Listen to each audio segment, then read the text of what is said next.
Et bonjour, chers frères et sœurs, je suis Père Jean-Claude Assifu, Salésien Don Bosco. Tout simplement, je fais cette vidéo pour vous souhaiter une bonne fête de Rameau et bon début aussi de la Semaine Sainte. La Semaine Sainte est un temps vraiment favorable, un temps de sanctification, un temps qui nous permet de méditer, d'entrer en profondeur de notre vie spirituelle, surtout en méditant sur la passion du Seigneur. Qu'est-ce que cela nous enseigne? La passion du Seigneur, qui nous a aimés jusqu'à mourir, jusqu'à la mort. Et cette passion du Seigneur aussi nous rappelle là, le cœur. Donc le cœur de l'homme, la force de sa fidélité, que l'homme est faible. L'homme est faible devant Dieu, n'a pas su être fidèle au Seigneur. L'homme n'a pas été fidèle dans ses sentiments. Parce que aujourd'hui, nous allons l'apprendre, nous l'avons appris comment est-ce que Jésus a été accueilli majestueusement par son peuple. À l'entrée quand il est entré à Jérusalem, il est entré triomphalement, mais en même temps, et après, c'est le même peuple qui l'a renié. Ils ont demandé la mort de Jésus. Ils ont demandé la mort de Jésus, alors qu'avant, et nous savons même dans sa vie publique, comment est-ce que Jésus, vraiment, il était accueilli, même s'il avait ses ennemis. Et ce que nous pouvons méditer, c'est que les lectures, l'évangile d'aujourd'hui nous inspire à voir le cœur de l'homme. On voit que donc, le cœur de l'homme n'est pas fidèle dans ses sentiments. L'homme n'est pas constant dans ses sentiments.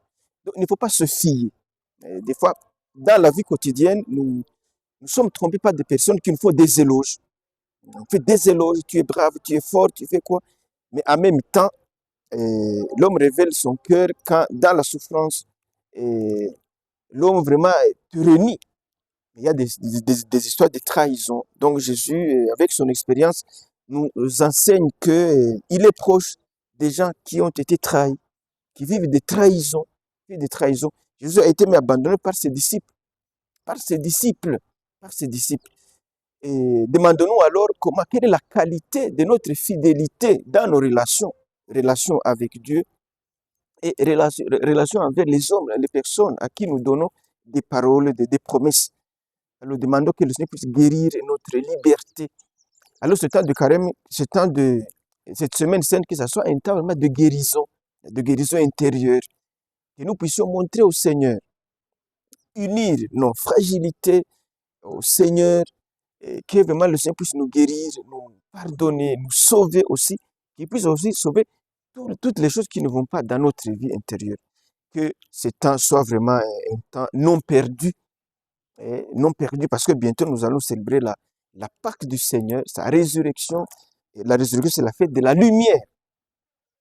La lumière que les ennemis du Seigneur ont voulu cacher, enfermer, mais cette lumière s'est explosée. Donc, c'est la résurrection du Seigneur, c'est la fête de la lumière du Seigneur qui a manifesté sa divinité. Dieu le Père a sauvé son Fils en le ressuscitant d'entre les morts. Que ce temps vraiment soit pour nous un temps de bénédiction. Merci beaucoup, que Dieu vous bénisse. Merci beaucoup.